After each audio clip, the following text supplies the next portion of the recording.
설교 제목을 보고 혹시 여러분 저 설교자의 인생이 보이시는지요? 아마 이런 새벽에 화장하고 예쁘게 얼굴 꾸미고 기도하러 나오라 그러면 여러분들 기분이 썩 좋을 것 같지는 않습니다.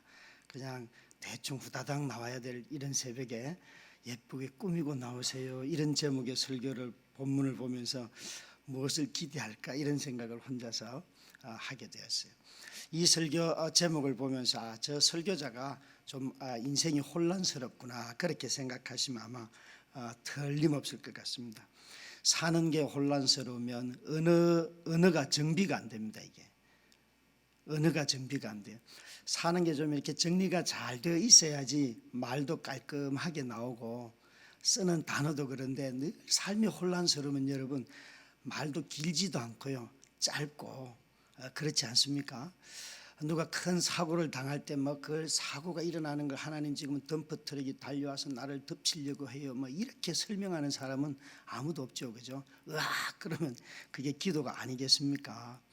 우리가 삶을 살아갈 때에 언어는 굉장히 그 언어는 그 사람의 인격과 삶의 환경을 잘 드러내는 것이 사실입니다. 그런 점에서 오늘 아침에 이 말씀을 제목을 보면서 저기 나처럼 인생이 시끌벅적한 사람이 한 사람 있구나 생각하시면 아마 틀림없으리라고 봅니다. 그래도 여기까지 말씀을 전하러 오게 되었어요. 너무 감사하고요. 어제 늦게 와서 머물면서 다시 생각하고 또 왜 이런 집회를 앞두고 나면 꼭 집회를 인도할 사람이 시험 들잖아요, 그죠? 주일 어제 잘 마쳤는데 아이고 부교육자들이 뭐라고 말을 하는데 그냥 얼마나 논쟁들을 하는지, 그래서 한 2시간을 그냥 교회에서 보내게 되었어요. 그래서 내려오면서 진짜 무슨 이런 일이냐 이런 생각을 했는데, 항상 은혜는 이런 거잖아요. 내 상황이 아주 나빠져도 그 속에 하나님의 은혜가 끝쳐지지 않는다는 거예요. 내 상황이 좋을 때 하나님의 은혜가 더 많이 온다고 생각하는 것도 누구는 그렇게 경험하지요. 그러나 상황이 좋은가 나쁜가 보다 더 중요한 것은 마음의 상태예요. 마음의 상태가 어떤가에 따라서 은혜는 정말 강물처럼 흘러내리기도 하고 아무것도 안 들어올 수도 있어요. 그런 점에서 저와 여러분의 마음이 잘 준비되기를 주의 이름으로 축원합니다. 기도는 하나님을 향한 불치의 향수병이라는 말이 있어요. 기도는 하나님을 향하는 불치의 향수병이다. 이 병은 나으면 안 돼요. 이 병은 낫는 순간 저와 여러분이 삶을 잃어버리고 천국을 잃어버리는 겁니다. 하나님을 향하는 불치의 향수병, 그것은 인간 모든 마음속에 하나님을 향한 갈망이 있다는 거예요. 예수를 믿든지 안 믿든지 기도가 필요한 사람들이 많지요. 여러분, 예수 믿는 사람만 우리만 기도하는 게 아니고 온갖 잡신들도 다 기도라는 것을 형태를 갖고 있는데, 이 불치의 향수병이라는 말을 쓸 때는 모든 인간의 내부 안에 그러한 갈망이 숨겨져 있다는 것이죠. 하물며 모든 인간이 그러할 터인데, 하물며 하나님의 백성된 우리 마음속에는 정말 끄지지 않는 이 향수병이 있는 것 아니겠습니까? 하나님을 향한 갈망, 하나님을 구하는 은혜, 하나님과 동행하고 싶어하는 마음, 하나님의 임재를, 하나님의 말씀 듣고 싶어하는 것, 또 우리 삶에 필요한 것을 구하여서 얻는 모든 삶의 자락이 다 기도가 아니겠습니까? 그래서 이 불치의 향수병은 다시 말씀드리지만 나으면 안 돼요. 나아서도 안 되고 오히려 이것은 더 깊어져야 하는 병이지요. 여러분, 사실 우리가 믿음의 삶을 살 때에 믿음을 가지고 얻는 생활이 참 많습니다. 믿음으로 구하여서 얻고 믿음으로 구하여서 취하고, 그래서 믿음을 따라서 믿음의 능력이 나타날 때 그 누리는 기쁨은 이루 말할 수 없어요. 저도 이제 오늘 내일 새벽에 수요일 날 새벽에 저희 큰딸이 수능 정시 2번째 자기가 가고 싶어하는 학교를 시험을 보거든요. 참 묘하게도 이번 정시 시험 3번 세 학교를 보는데 한 학교도 데려다 줄 수 없어요. 그냥 다 설교가 그 새벽에 있어서, 그래서 네가 알아서 가는 거다. 그러니까 아빠 걱정하지 마세요. 그렇게 말을 해요. 그런데 어젯밤에 일찍 내려왔기 때문에 교회 청년한테 우리 집에 가서 좀 잠 좀 자면 좋겠다 그러니까 청년이 아주 즐겁게 그렇게 응해줬어요. 여러분, 이런 거 누구한테 부탁해서 그것이 응답이 될 때 갖는 기쁨은 이루 말할 수 없습니다. 아무리 사소한 거라도요, 그 사람에게는 굉장히 절박한 게 얼마나 많다고요. 내 눈에 보기에는 사소해도 그 부탁하는 사람은 그거 한마디 누구한테 해야 될까, 이거 마음 졸이면서 하는 거거든요. 그런데 그것을 기꺼이 목사님 제가 하겠습니다 그렇게 말을 할 때 마음에 너무 기쁘고요. 아이들이 아빠 다녀오세요, 우리가 기도할게요, 그 말 듣는데 정말 기쁘지요. 그런데 우리 신앙생활을 하다 보면 받는 기쁨보다 더 큰 기쁨이 있어요. 그것은 드리는 기쁨이에요. 오늘 읽은 본문은 가만히 보면요, 기도해서 얻으라는 것보다는 기도하는데 먼저 포기할 것을 먼저 얘기했어요. 그 중에 하나가 금식이라는 거죠. 여러분, 먹는 것을 포기하고 기도하는 삶을 살면 여러분 기분이 일단 어떨까요?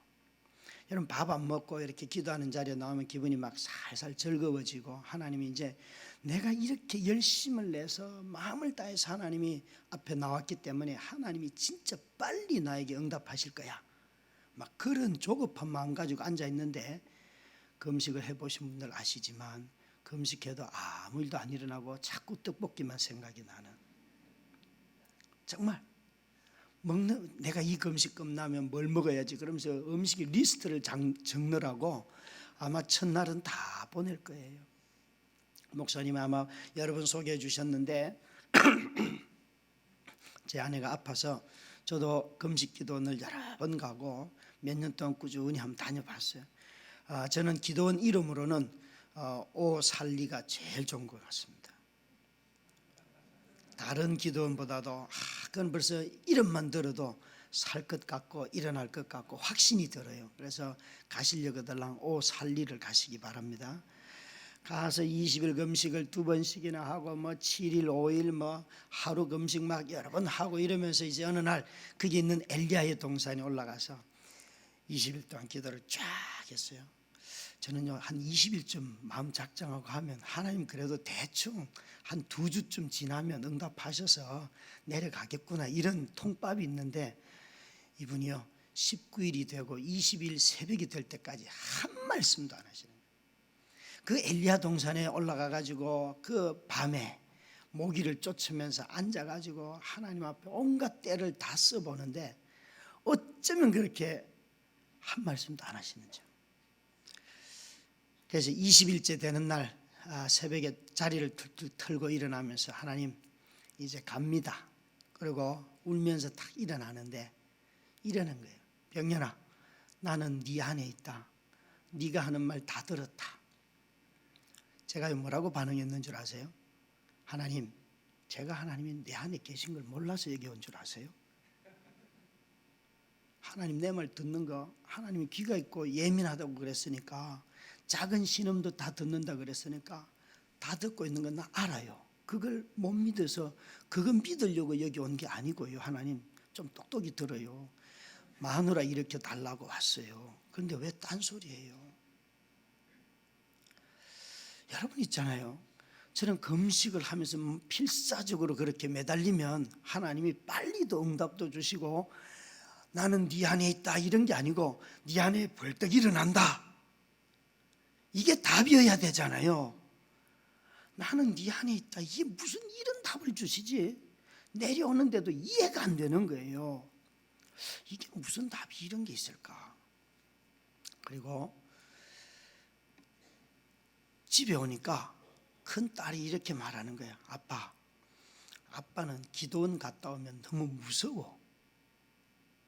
너무 무서워. 그 왜? 그러니까 몰라, 아빠 들어오면 너무 무서워 그러는 거예요. 제가 가만히 생각을 해봤어요. 도대체 무슨 일이 기도원에 갔다 오면서 일어나길래 집에 들어오면 아이들이 무서워할까, 아빠를.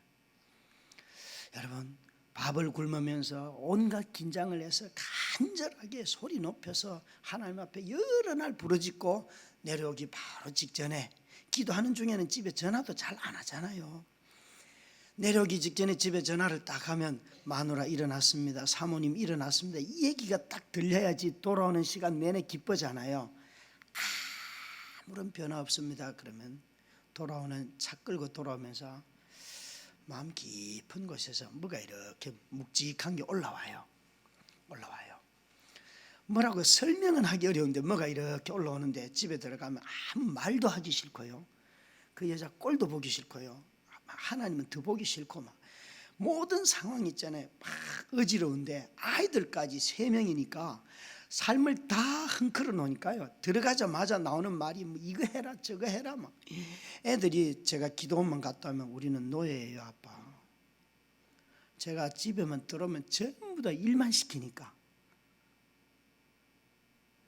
아이들이 저한테 아빠가 집에 들어오면 우리는 노예예요 그러더라고요.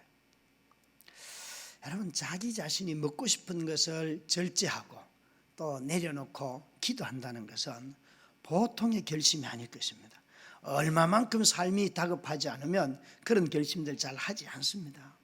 그런데 정말 내가 하나님을 열심히 찾아 나가면 성경에 기록되기로는 하나님 분명히 나에게 더 가까이 오시고 나를 가까이 해라 그러면 내가 너를 가까이 하마, 그렇게 약속 다 하셨는데, 그런 약속들은 삶이 어려울수록 저 멀리 가 있는 것 같아요.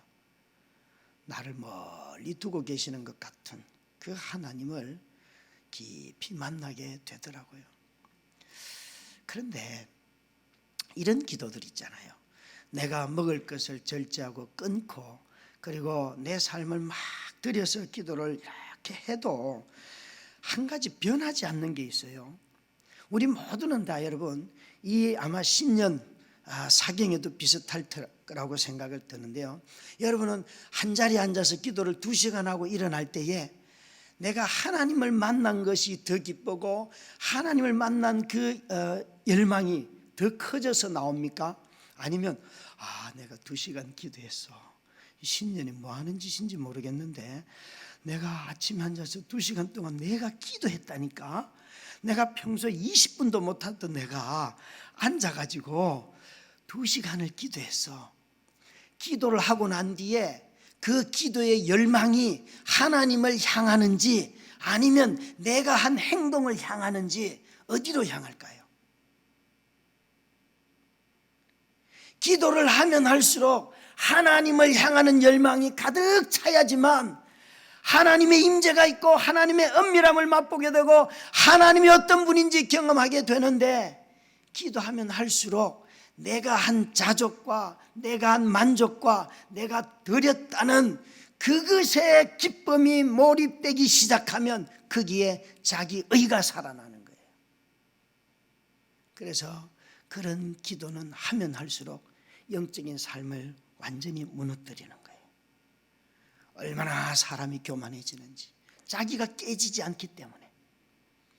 세리와 바리새인이 성전에 기도하러 올라가는데 세리는 원래부터 지성소에서 가장 멀리 떨어져 있는 곳까지만 들어갈 수 있는 존재예요. 그의 하는 일 때문에 사람이 그렇게 등급을 매겨놨어요. 그러나 바리새인은 그의 신분을 쫓아서, 또 제사장 가문에 속한 사람들은 지성소 안에까지 들어갈 수가 있어요.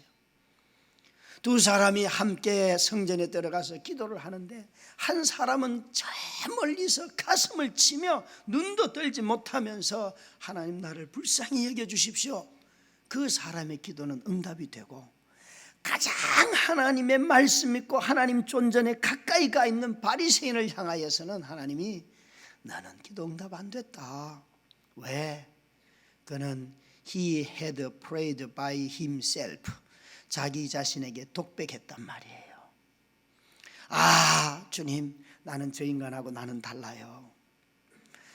저는요 금식도 자주 했고요, 저는요 도둑질 한 적도 없고요, 저 세례는 맨날 도둑질하고 세를 매길 때에 정해진 세금보다도 더 많은 것을 부여해가지고 사람 괴롭히는 인간이고요, 그 사람하고 다 비교했어요. 이 바리새인은 하나님 앞에 나와서도 사람과 비교하느라고 자기 자신을 보느라고 하나님을 보지 못하기 때문에 하나님이 응답을 할 수가 없어요. 사랑하는 성도 여러분, 여러분들이 주 앞에 나올 때에 무슨 의식이 살아나기를 바라는가 하면 하나님 그분을 향한 갈망이 높아지기를 주의 이름으로 축원합니다. 다른 것들은 여러분 구하지 않아도 하나님이 주신다고 약속하셨잖아요. 그죠? 여러분 아시잖아요. 여러분 아시잖아요. 기도는 하면 할수록 하나님을 갈망해야 하는데 기도를 하면 할수록 저처럼 너무나 다급하고 중요하기 때문에 아내가 일어나야 됩니다. 이것만 관심이 다 집중해가지고 있으니까 기도 끝나고 난 뒤에 마음에 분노밖에 안 일어나는 거예요. 하나님, 내가 하나님 어떻게 섬겼는데, 내가 언제 교회 개척했나 그랬어요. 안 한다고 그랬는데 나를 꼬셔가지고. 저는 원래 교회 개척할 마음이 전혀 없었습니다. 39이 될 때까지 선교사가 꿈입니다. 선교사. 그런데 살살 꼬시기를, 저는 캠퍼스에서 복음전도자로 15년 동안 사역을 했어요. 대학생들 가르치는 사역을. 한 14년쯤 되니까 선배님이 너 이제 뭐 할 거냐 그러더라고요. 그래서 이거밖에 뭐 있어요? 그러니까 아니래요. 너 교회를 하면 잘할 거래요. 그래서 그런 말씀 하지 마세요. 교회는 아무나 하는 게 아니에요. 그리고 이제 기도해보라 그래서 기도를 했어요. 그때는 첫 아이밖에, 첫째 아이가 그래도 말을 하고 기도하는데, 아이하고 기도하면 아이는 1년 동안 이렇게 기도해요. 하나님, 우리 엄마 시험에 떨어지게 해주세요. 그리고 저와 아내는 하나님, 우리 아내가 임용고사 합격하게 해주세요. 임용고사 합격하면 저는 계속해서 캠퍼스 선교 사역을 하고, 그리고 만약 떨어지면 다른 길로 가겠습니다. 하나 꼬불쳐 놓으려고 해요. 40이 넘어가면 애들도 있는데 이게 뭐가 좀 필요한 것 같더라고요. 그렇게 1년을 기도하는데 늘 아이는 떨어지게 해달라 기도하고 우리는 붙게 해달라고 기도했는데 하나님은 아이의 기도를 들어주셨어요. 그런데 그 기도 중에 하나님이 저한테 이러는 거예요. 병현아, 너 교회를 개척해라. 그래서 예? 너 교회를 사랑한다 그랬어요. 그래서 교회 사랑하는 건 맞지만 언제나 세컨드입니다. 세컨드. 저는 선교지가 좋습니다. 그러니까 아니 너 주일 지키잖아 그래요. 예, 그걸로 교회를 개척하라 그러면 한국의 모든 성도들 다 교회 개척하면 됩니다. 제가 그게 무슨 말인가 하면요, 캠퍼스 사역은 월요일부터 금요일 늦게까지 해요. 그러면 토요일 오전에 잠깐 쉬고 토요일 오후가 되면 교회 가가지고 이제 주일 저녁 12시까지 사역을 또 해야 되는 거예요. 그러니까 15년을 해외에 선교여행 가지 않는 한 그 로테이션으로 계속 지켰어요. 그러니까 15년 동안 교회 빠져본 적이 거의 없어요. 거의 없어요. 아픈 적도 없고요. 그걸 이렇게 보여주시면서 너 교회 해라 그러는 거예요. 정말 교회 개척할 때 금식 기도도 한 번 안 했어요. 왠가 하면 뭐 돈 없는 거는 아시고 하나님이 또 당신이 하라고 그래서 하는 일이니까 알아서 해주세요. 사람이나 붙여주세요. 이게 그냥 기도 제목 첫 번째고요. 두 번째는 지하실에서는 안 합니다. 그래서요. 왠가 하면 제가 지하실 방에 산 적이 없는데 교회를 지하실에서 하는 것은 너무 외람되게 느껴져서 하나님. 세 번째는 하나님, 지금까지 삶을 살면서 청년들을 많이 걷어먹였기 때문에 청년은 주지 마시고 가정을 주세요. 만약 이 숫자가 역전되면 저 교회 안 합니다. 그랬어요. 지금까지 가정이 청년 숫자보다 많습니다. 여러분 놀라지도 않죠? 저에게는 굉장히 놀라운 일이에요. 10년이 지나는 동안 하나님께서 청년들을 출석하는 청년들을 80명을 주셨어요. 그래서 얘들아 너희들은 적당히 와도 된다. 적당히 오라고. 그런데 놀랍게도 하나님은 지혜로우신 분이세요. 그 청년들끼리 교제하다가 보면 작년에도 5가정이 만들어졌어요. 혹시 결혼이 어려우신 분들 있거든 오세요. 결혼해서 다시 보내드릴게요. 여러분 정말 마음속에 무엇을 해도 가만히 한번 기도를 들여다봐요. 먹고 마시고 입는 거 빼고 나면 기도할 게 별로 없어요. 우리의 기도라는 것이 여러분 굉장히 심각한 것 같고 절박한 것 같고 가장 요긴한 것 같은데도 늘 하던 그 기도에 가만히 보면 아마 인생을요 사는 숫자만큼 그 기도 늘 반복하면서 살아갈 거예요. 살아갈 거예요.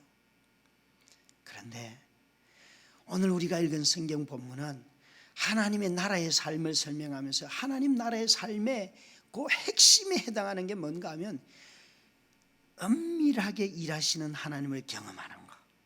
그게 구제를 통하여서든지 기도를 통하든지 금식 기도든지 간에 하나님이 우리 안에 오셔서 일하고 계시는 것을 본다는 거예요.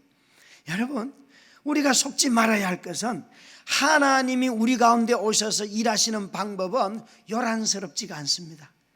지구가 이게 엄청나게 큰 땅덩어리인데요, 이 지구가 돌아가려고 하면 얼마나 큰 힘이 필요합니까? 그런데 이 지구를 돌아가는 소리가 들리지가 않아요. 하나님은 이 엄청난 우주를 운영하시면서도 야, 난 너한테 이런 거 하고 있다 의시되는 적이 한 번도 없어요. 여러분, 해가 아침에 뜨면서 뜰 때에 뽐내면서 뜨는 거 본 적 있어요?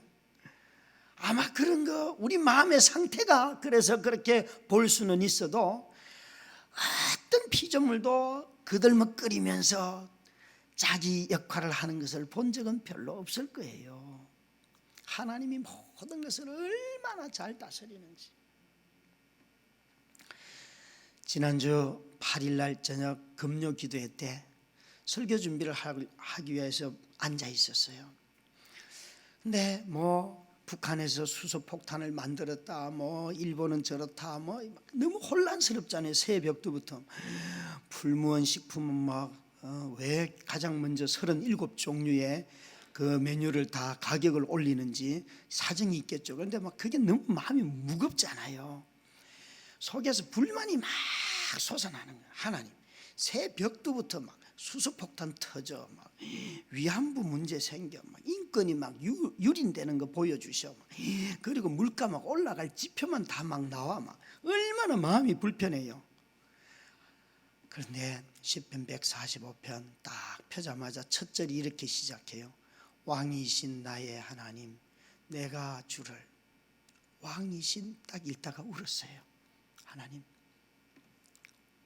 수소폭탄이 만들어지든 인권이 유린이 되든 우리 물가가 치솟든 이 나라를 다스리고 이 세계를 통치하시는 분은 하나님이십니다. 비록 내가 잠깐 두려움 속에 불평 속에 불만을 가졌지만 하나님, 다시 선포합니다. 하나님이 이 세상의 통치자이십니다. 내가 내 삶이 하나님께 속해 있다고 믿는다면 나는 오늘도 찬양할 수 있고 감사할 수 있고 내 삶에 펼쳐지는 환경이 어제보다 더 나쁘다 할지라도 하나님이 나의 왕이십니다. 그 고백을 하는데 설교 준비가 끝났어요. 올라가서 그냥 이 얘기만 반복했어요. 이 얘기만. 여러분, 신년 이 말씀을 듣는 이 시간에 여러분은 정말 누구에게 속하여서 이 자리에 나왔습니까? 자기 자신의 몸에 속하여서, 자기의 욕심에 속하여서, 자기의 꿈에 속하여서 여기 나와 있습니까? 하나님의 자녀로 하나님이 그 나라를 이루어 가시는 선한 도구가 되어서 하나님이 역사하시는 그 웅덩이 우물인 교회 안에 여러분이 속해 있습니까? 여러분, 이 한 해를 시작하며 드리는 첫 번째 이 말씀 사경회에 분명히 기억할 것은 예수 그리스도께서 그 제자들에게 주신 상상 설교 그대로 너희는 나의 것이다, 너희는 나에게 속해 있다, 이 말씀이 분명하기를 바랍니다. 여러분, 우리가 기도해서 하나님 나라가 이루어지는 거 아니잖아요. 오실 그 나라를 사모하기 때문에 기도하는 거 아니겠습니까? 우리가 기도한다고 하나님 나라가 당겨지는 게 아니고 그 나라가 약속을 따라서 우리를 향하여 오고 있기 때문에 우리가 맞이할 준비를 하는 거예요. 맞이할 준비를.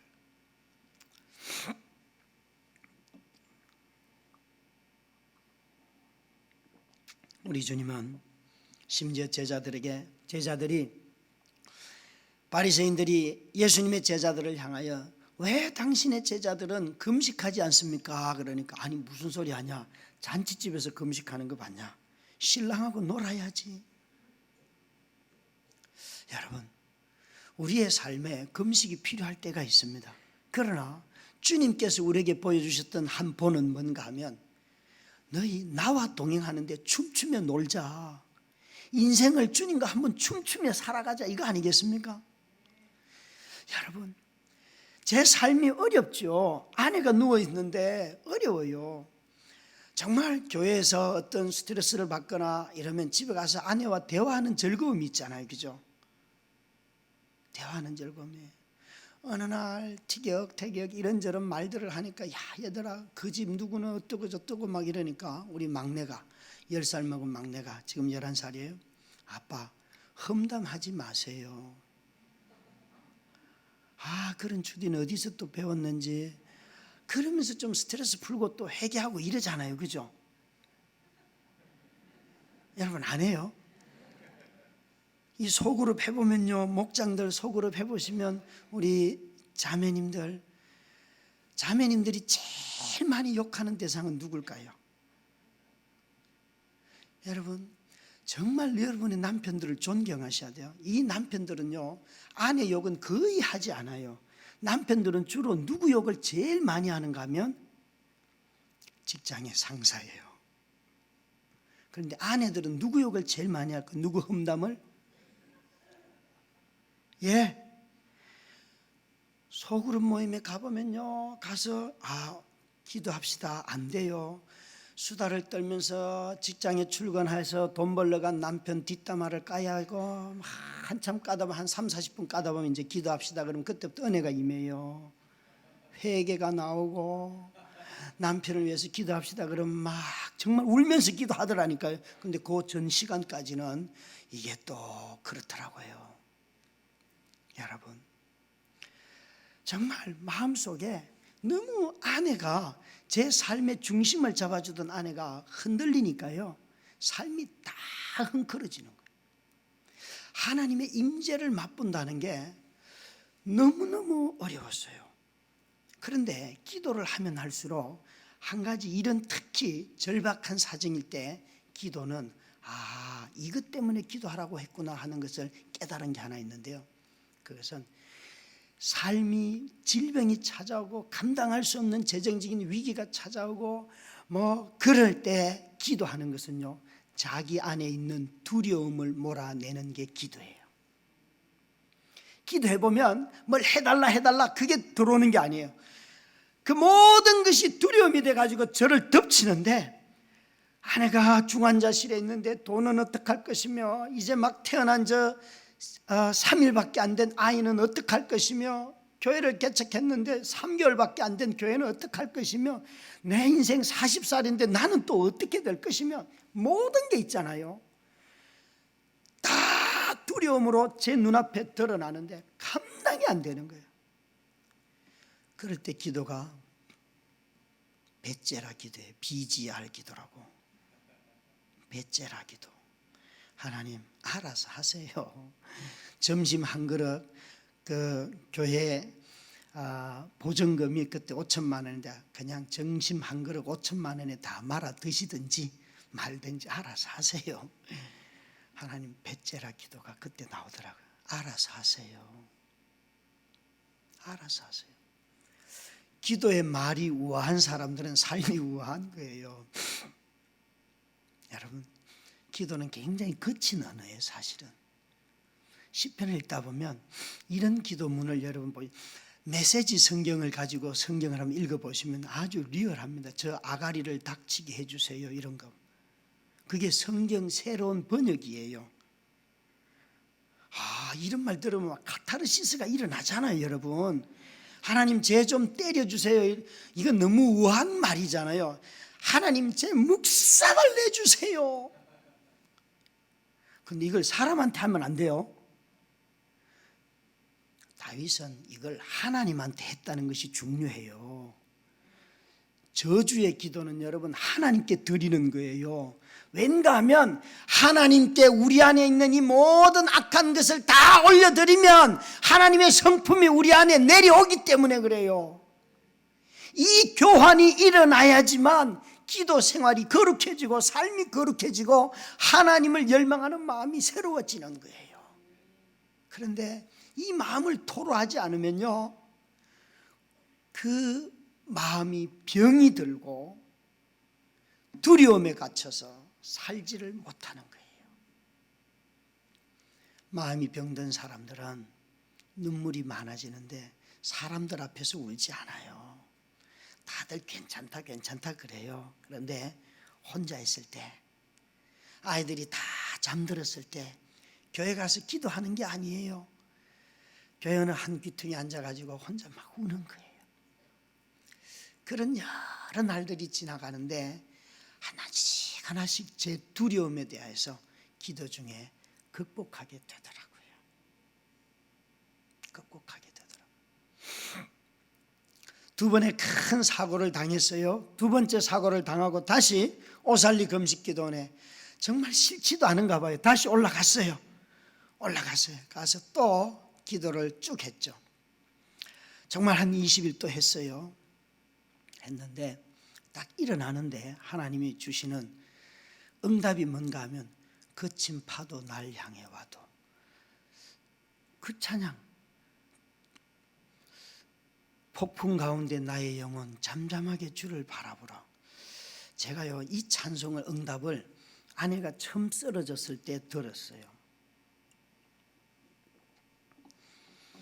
뇌경색이 와서 2005년도 8월 10일 날 셋째 아이를 8월 8일 날 출산하고 집에 온 3일 뒤에 탁 쓰러졌는데, 그때 첫 번째 20일 금식 마치고 받은 찬송이 거친 파도 날 향해 와도 그거예요. 그래서 저는요 그 찬송 정말 많이 불렀어요. 그 찬송만 했어요. 그런데 두 번째 사고 난 뒤에 다시 올라갔는데 또 그 찬송을 딱 주는 거예요. 그 순간 있잖아요. 이게 뭐지?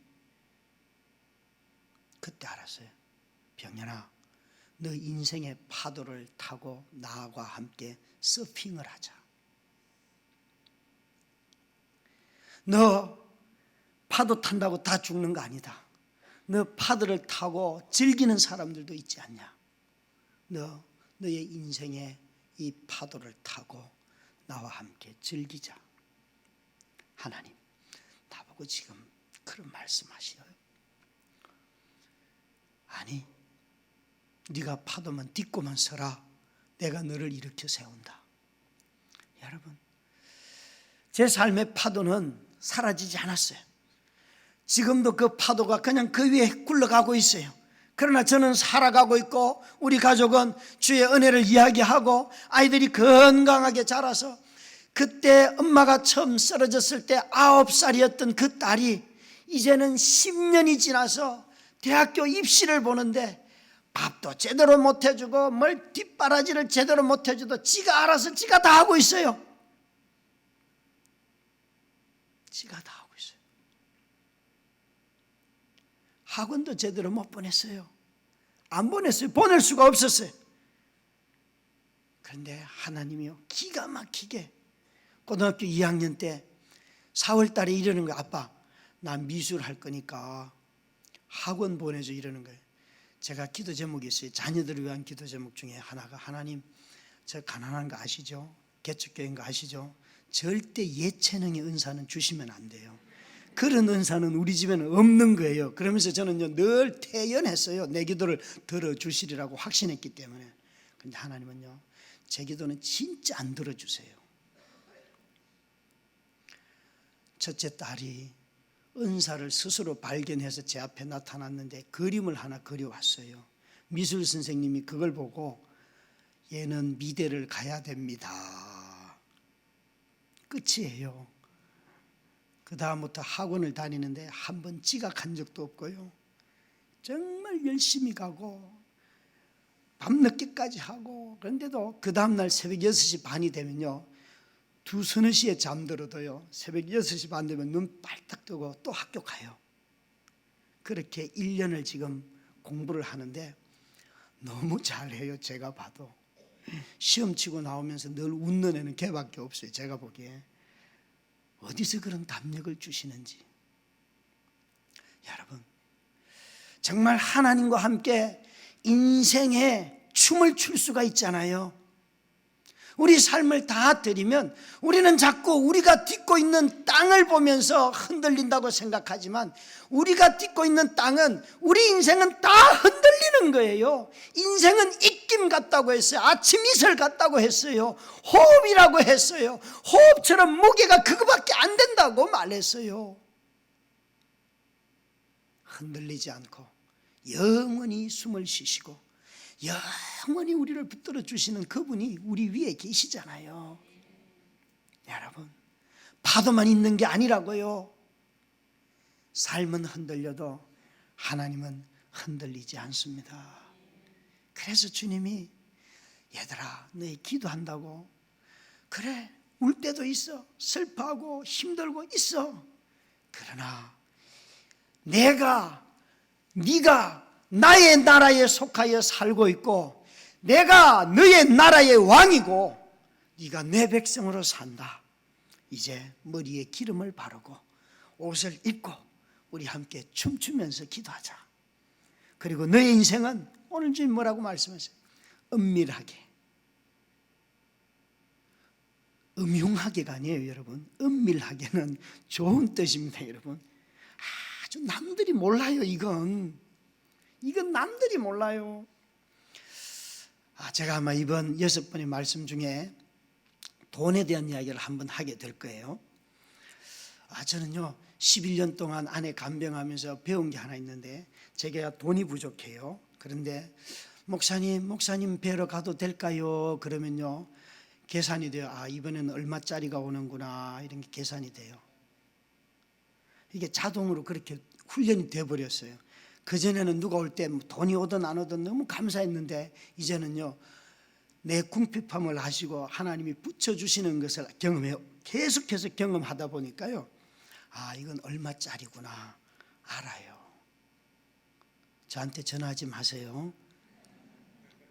정말 그렇더라고요. 사람들은요 이렇게 생각해요. 목사님이 돈 쓸 일이 더 많죠. 그 맞지. 그런데 하나님은요 사람들이 생각도 할 수 없는 방법으로 그 모든 재정의 필요를, 간병비만 지금까지 2억 8천만 원 들었는데요 간병비를 다 채워주셨어요. 간병비 때문에 빚져본 적이 없어요. 돈 얘기하라 그러면 진짜 6일 내내 6번 내내 설교할 수 있어요. 놀라운 일이에요. 그런데 더 놀라운 기쁨은요, 제게 주신 그것을 누군가에게 흘려보낼 수 있다는 거예요. 아이들이 이렇게 말해요. 아빠 우리 거 좀 모아두세요. 그래서 제가 너희들 거 다 모아놨다고. 어디 그러면 이때 그러면 아니 통장이에요. 통장에 애들이 그렇게 말을 해요. 여러분, 하나님은 얼마나 은밀하게 일하시는지 저와 여러분은 눈에 보여야지 믿어지죠? 아니요, 하나님의 나라의 삶을 사는 사람들은 보이지 않는 것을 믿는 거예요. 보이지 않는 그분이 일하고 계시는 거죠. 사랑하는 성도 여러분, 정말 여러분들은 이번 한 해를 살아가면서 하나님을 열망하는 매주일 예배와 새벽기도와 또 신년 이렇게 말씀 사경회를 통하여서 우리 자신의 필요가 점점 더 커지는 것이 아니라 하나님을 향한 열망이, 하나님의 나라에 대한 갈망이 여러분의 마음에 확 넓어지시기를 주의 이름으로 축원합니다. 기도하십시다. 우리는 자꾸 아프면 우리 자신 중심으로 생각해요. 고통은요 모든 중심을 하나님 중심에서 나 중심으로 바꾸는 특징이 있어요. 단 한순간에. 그런데 하나님은 이 중심을 바꾸기를 원하세요. 너희가 어떤 삶의 형편 속에 살아도 내 중심으로 살면 된다.